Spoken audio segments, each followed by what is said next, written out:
Isso, alguém escreveu isso. E aí, gente, o que é que vocês escreveram lá no fórum? Compartilhem comigo. Lucas, Raíssa. Oi, senhora. André, compartilhem comigo o que vocês escreveram no fórum.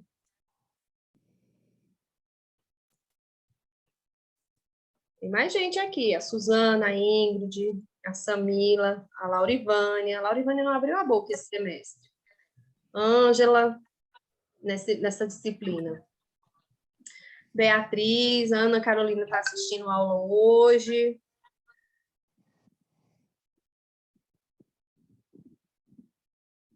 O que vocês estudaram sobre o IgG e o IgM? O que vocês viram de interessante dessas proteínas?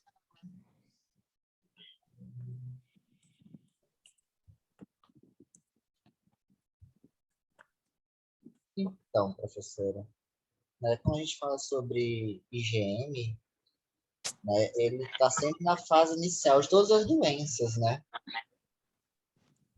Ele é o principal para estar ali, né? A presença dos anticorpos na classe IgG,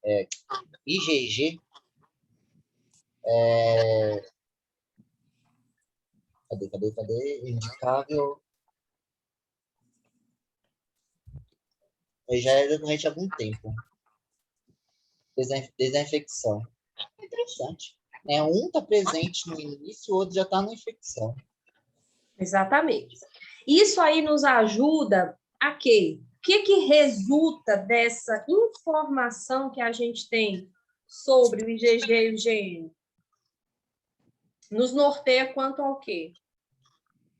Pode falar, professora? Pode, Ana. Pode, professora.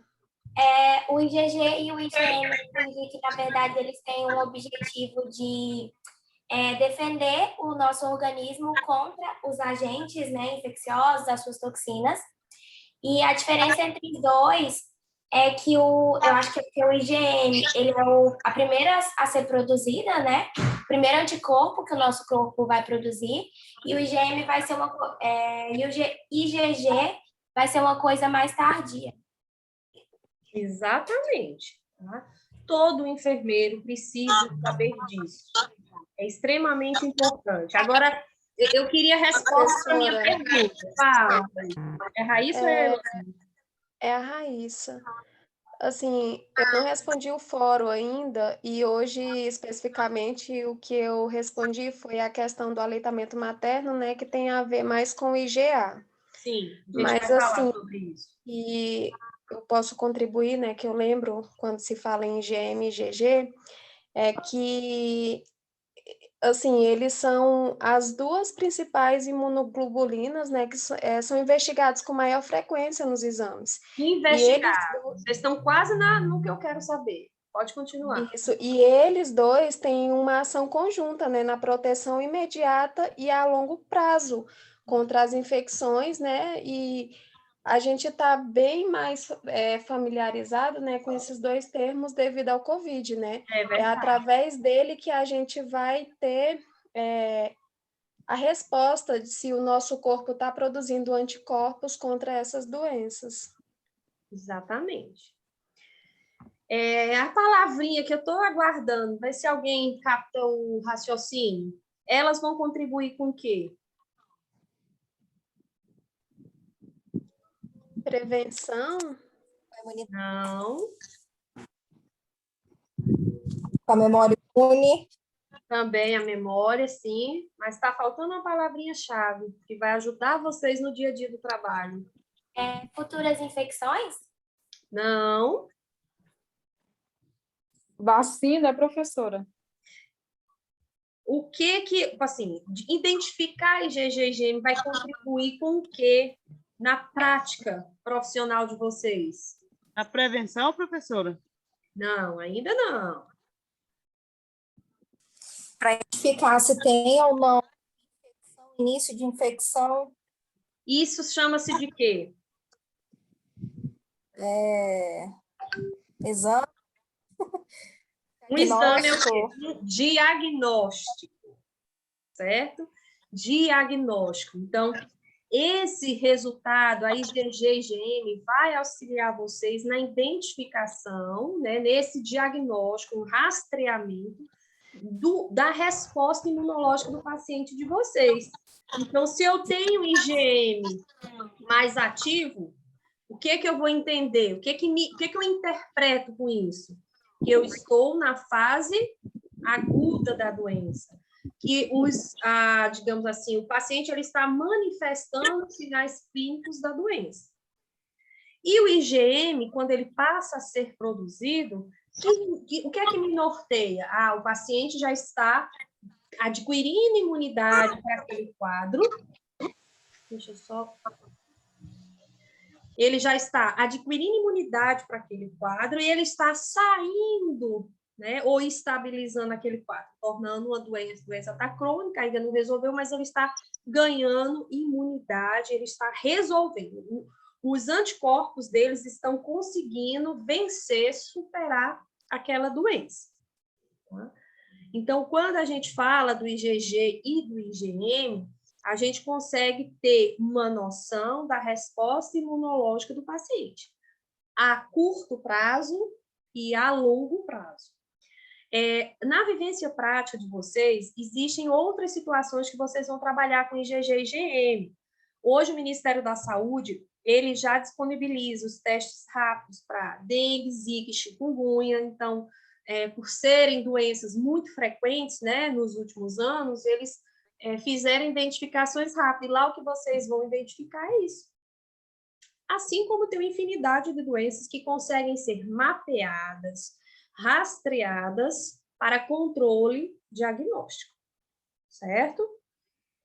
E com relação à IgA, o que é que vocês encontraram que pertencente ao fórum de ontem?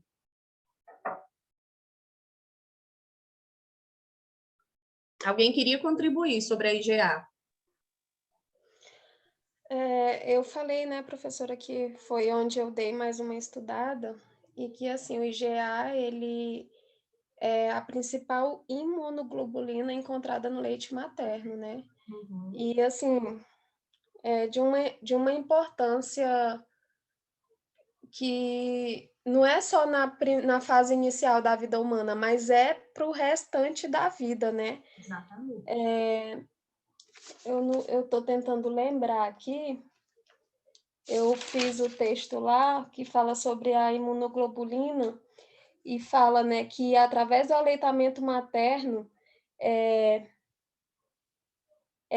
o IgA, né, tá no aleitamento materno, e quando a criança vai mamar, né, ela acaba produzindo anticorpos contra doenças, justamente porque a mãe, né, já ingeriu organismo, né, do meio externo ali, que provavelmente vai causar doenças, e a partir da mãe ingerir, né, esses organismos, ela já cria mecanismo de defesas e ela transmite através do aleitamento materno para o seu bebê, né? Isso vai ajudar a imunidade inata do bebê, não é isso? Exatamente. Até que ele consiga ter a imunidade adquirida, ou seja, que ele vai entrando em contato com os micro-organismos e ele vai criando essa resistência, essa resposta imunológica mais, eu posso dizer, especializada.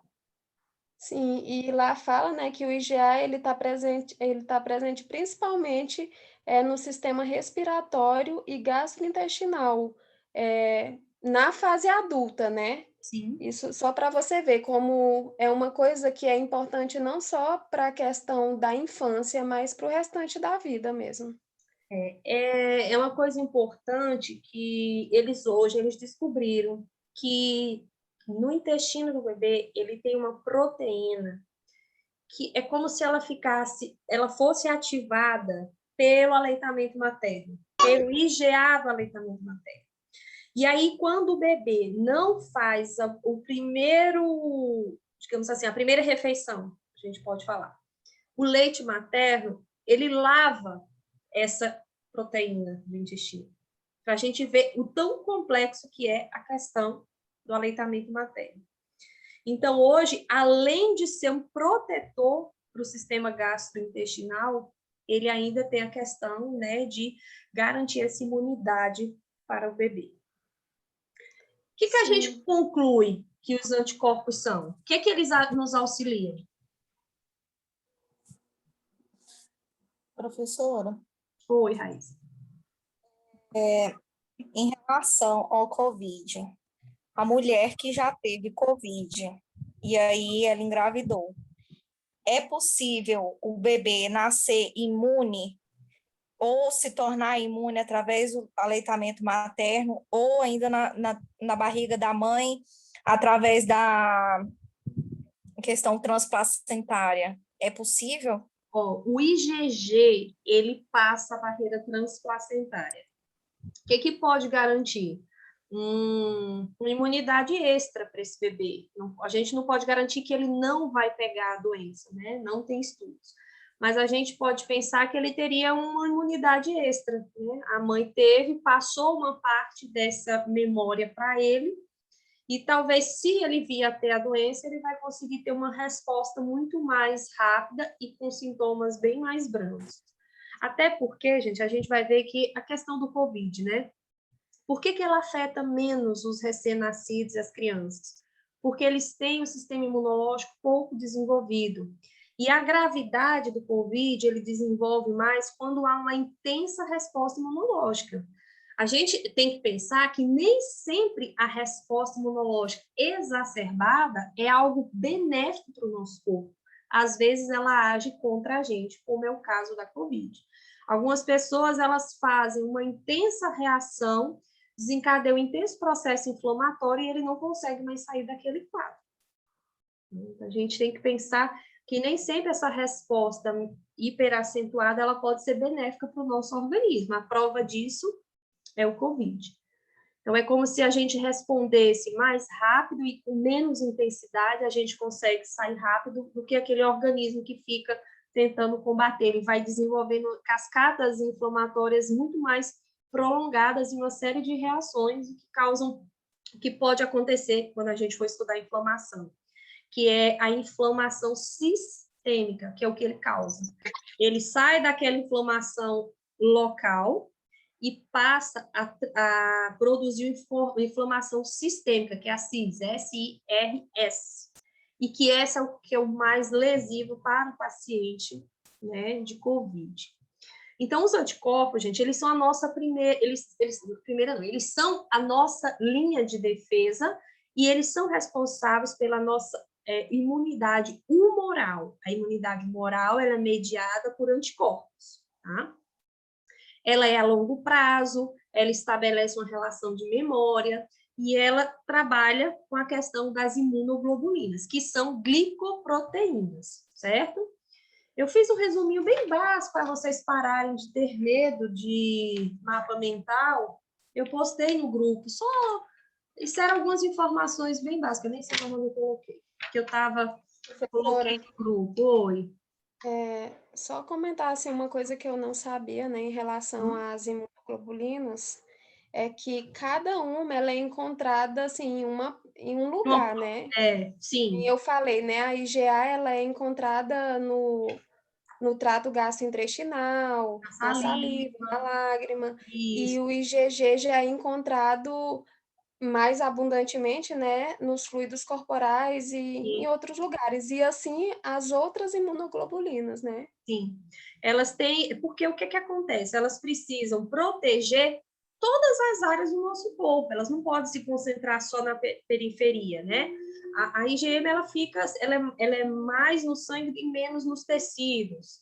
Então, a gente tem que observar qual é o papel dela, né?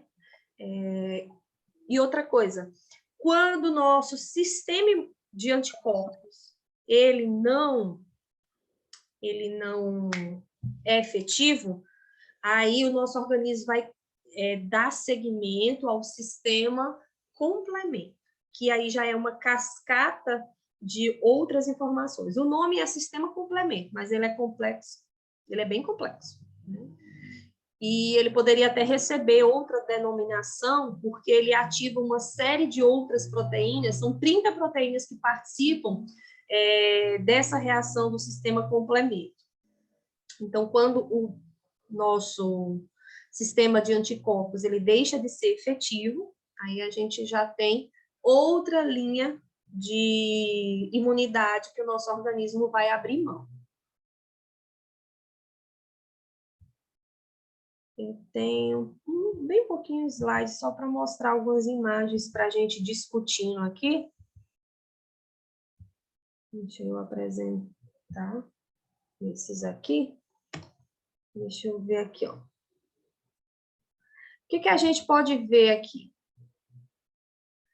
Aqui é o estágio, ó, de maturação do anticorpo. Como é que ele vai surgir no nosso corpo? Gravem isso, tá? Gravem isso. Os anticorpos, eles podem estar ligados à membrana da superfície do linfócito B, porque o anticorpo ele é originário do linfócito B, que tem receptores de anticorpos, AG anticorpos, secretados pelo plasma, pelas secreções de mucosa e pelos fluidos intestinais, ou intersticiais, desculpa. O estágio de maturação, então eu vou ter o quê?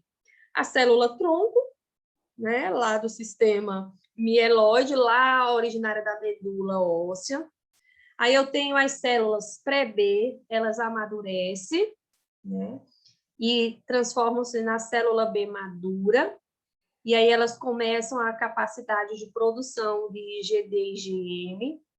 Elas são ativadas e lançadas, né, no nosso sistema quando a gente necessita. O que acontece? Elas têm esse formato de cadeias, porque elas são um complexo, né, de peptídeos, porque elas são originárias são proteínas. Então, elas têm essa parte que é móvel, esses braços, ela sempre tem formato de Y, até nas animações que a gente vê uns Yzinhos circulando no sangue e se agregando, né, aos anticorpos. Ela tem esse mecanismo de dobradiça que fica no centro entre o braço móvel e o braço fixo.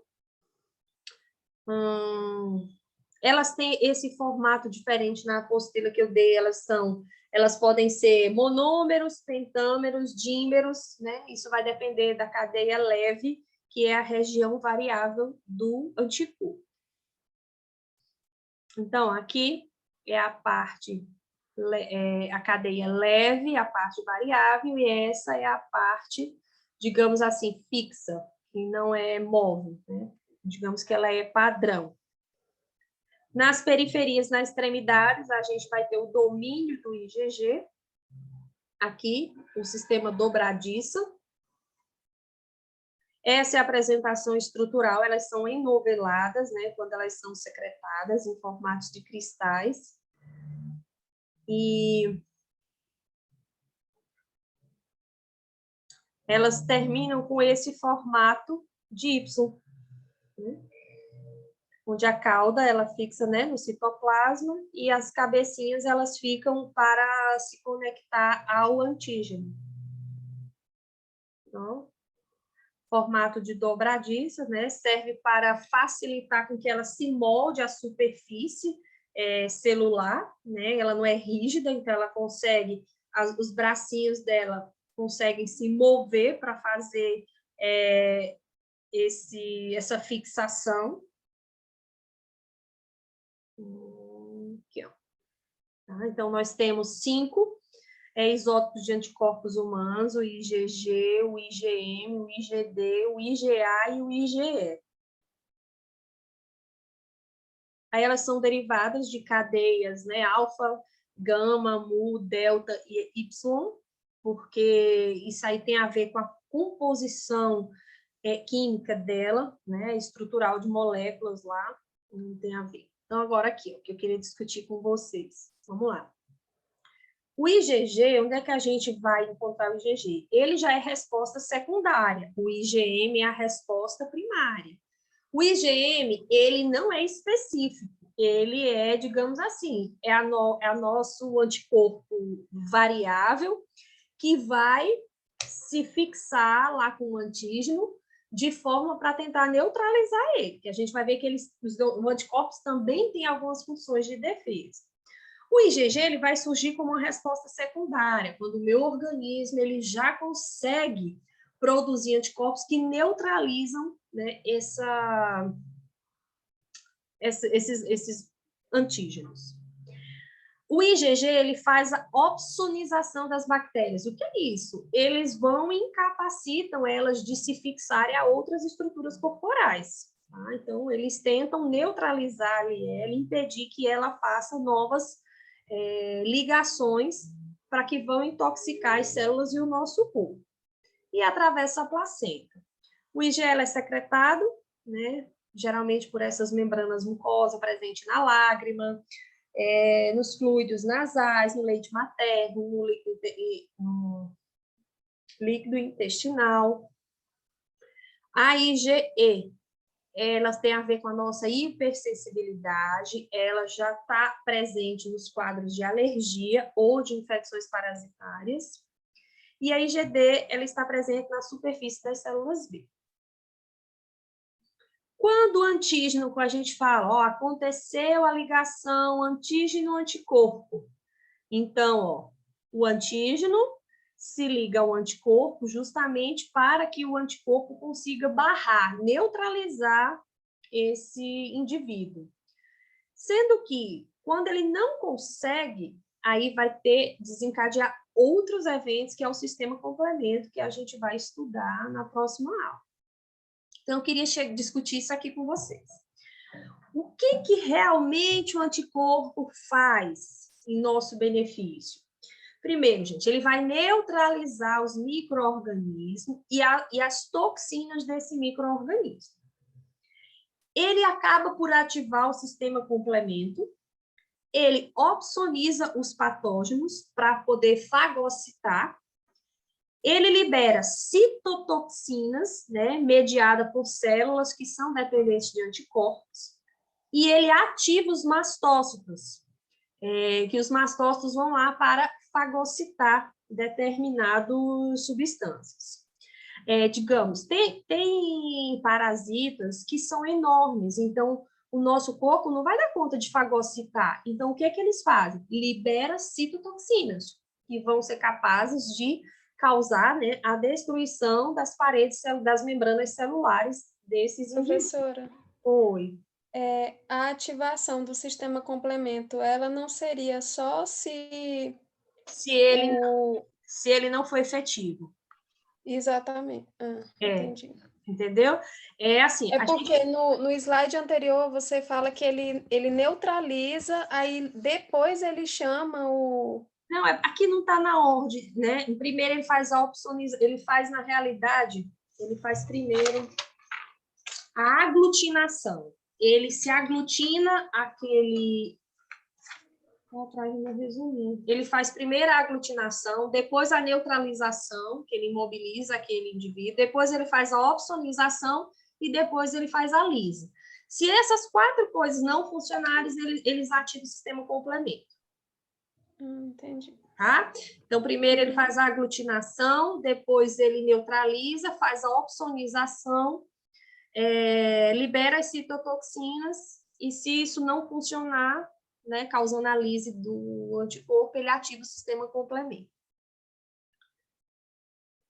A neutralização desses micro-organismos. O que é isso? Ele pega, joga anticorpos em todas as entradas do patógeno. Porque o patógeno, ele vai se fixar para infectar a célula, né? Assim? Então, o que ele faz? Ele faz essa barreira, e não deixa que aquele antígeno se conecte com nenhuma outra estrutura celular e cause a morte daquela célula. Então, os anticorpos, eles cobrem, fazem a cobertura nos locais onde os antígenos se ligariam à célula hospedeira, neutralizando sua ação. Tá? Essa é uma das coisas que ele faz. O outro processo é a opsonização. Ele é um processo em que o anticorpo ou fragmento do complemento são fixados na superfície de micro-organismos que devem ser eliminados e os recobrem, facilitando o reconhecimento e posterior destruição dessas células pela ação dos fagócitos. Tá? Então, a opsonização, ela é extremamente importante. Então, o anticorpo, ele faz a opsonização desses fragmentos ou com os antígenos. Citotoxicidade.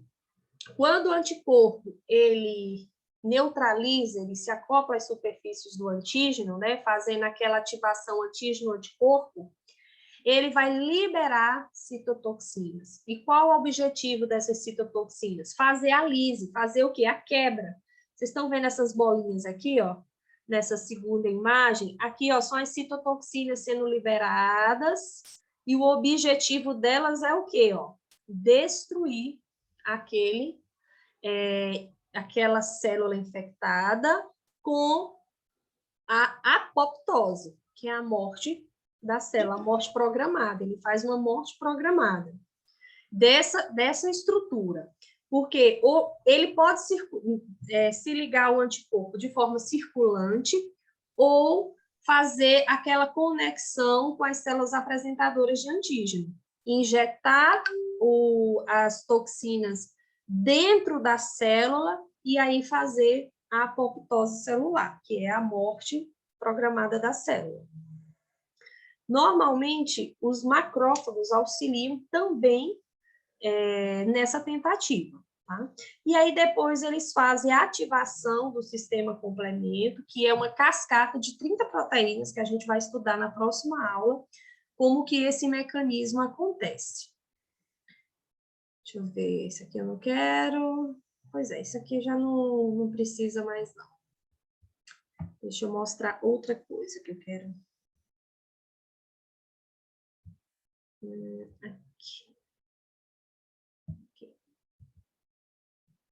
Isso. Ó.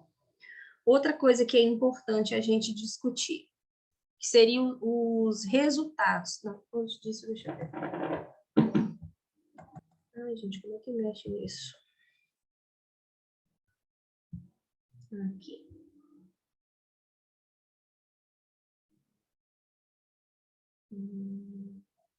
Algumas implicações. Deixa eu botar isso para cá. Algumas implicações clínicas da classe das imunoglobulinas. Ó. Elas aumentam, né, em situações de infecção, a IgG, né? Hiperimunização, ou seja, você está muito vacinado ou você, o seu organismo teve contato com a doença, já está com a carga de IgG super alta, então a gente vai ter o IgG. E o que é importante? Quanto mais contato a gente tem com aquele micro-organismo, mais IgG a gente produz. Então, porventura, eu tive a doença, meu IgG ficou ativo, depois o meu IgM ficou ativo, depois o meu IgG ficou ativo, e aí, em outras situações da minha vida, eu tive contato com a doença novamente. Mas o meu corpo já tem a memória. Então, o que ele vai fazer? Ele produz mais IgG com relação ao combate daquela doença para justamente neutralizar a ação do micro-organismo antes que eu adoeça. Então, quanto mais contato que a gente tem com aquele micro-organismo, mais IgG o seu organismo vai produzir. As doenças hepáticas, desnutrição severa, disproteinemia, né, doenças associadas à hipersensibilidade a granulomas, desordens dermatológicas e artrite reumatoide. E vai diminuir a gama-globulinemia, aplasia linfóide, né? Então, os linfócitos não vão ser produzidos, vou ter redução de produção de linfócitos, eu vou ter deficiência na produção do IgG, né? Todas essas outras, ó, leucemia, proteinemia, mieloma, deficiência seletiva de IgG, todas são situações que deixam a fábrica, que é a célula linfóide, deficitária. Então, aí a gente com certeza vai ter uma queda na produção do IgG. O IgM ele pode aumentar em situações de tripanossomíase, né, que é o Trypanosoma cruzi, actinomicose, macroglobulinemia, doenças de cário, que é a Bartonellose, malária, mononucleose, lúpus, artrite reumatoide e desgama-globulinemia. A gente vai estudar as doenças autoimunes, né? O lúpus e a artrite, elas são doenças autoimunes, onde o nosso próprio organismo produz reação contra as células do nosso corpo. Uma condição bem complexa, né, para a medicina. E elas estão diminuídas quando a gente tem algumas desordens, né, também do sistema linfóide. O IgA, existe algumas situações que ela está aumentada, como cirrose hepática, doenças autoimunes, como que envolvem o colágeno, as colagenoses, infecções crônicas, mieloma de IgA, síndrome de Woskott, e diminui nas ataxias, estados de deficiência imunológica, síndrome de má absorção, porque como elas são produzidas pelos líquidos, também pelo líquido intestinal, então se eu tiver uma má absorção alimentar, eu vou ter deficiência de produção de IgA, nas aplasias, linfóides e mielomas, porque envolve a produção do linfócito B, leucemias e todas essas que têm a ver com a gênese, né, do linfócito B. A IgD, ela aumenta em infecções crônicas, e a IgE aumentam em doenças, né, como asma, choque anafilático, mieloma de IgG, doenças de pele atópica, como eczemas. Diminui na gama-globulinemia congênita e na hipogama-globulinemia. Aí é um defeito inato no metabolismo, na síntese dessas proteínas. Então, qual é a nossa interpretação? Eu acho que temos 1 minuto e 46, dá para a gente ver isso aqui. Então, a IgM positiva, então, como eu vou interpretar? Que para a gente pode vir, né? Vem o IgM positivo e o IgG negativo. O que eu vou interpretar? O IgM positivo, mas o IgG negativo. Opa, o indivíduo está na fase de infecção aguda. Ou seja, a doença está ativa no corpo dele. IgM negativo e IgG positivo, o que eu vou pensar? Esse paciente já foi infectado por esse organismo, não está mais doente e, no momento, ele já tem memória da doença. Vocês vão precisar muito desses conceitos para identificar toxoplasmose, citomegalovírus, algumas condições específicas das gestantes, porque é feita a sorologia para elas. Sífilis também, né, professora? Sífilis, toxoplasmose, citomegalovírus, que eu estou lembrando na rotina das gestantes são essas. AIDS, HIV, geralmente são essas que trazem repercussão para a vida do bebê. Então, vocês têm que estar... vai sempre vir IgG e IgM e essa relação entre negativo e positivo. Se vocês aprenderem, vocês vão levar para a vida toda. IgM positivo com IgG positivo significa que a pessoa teve a infecção no passado e voltou a entrar em contato com o micro-organismo. Pode ser uma condição de reinfecção.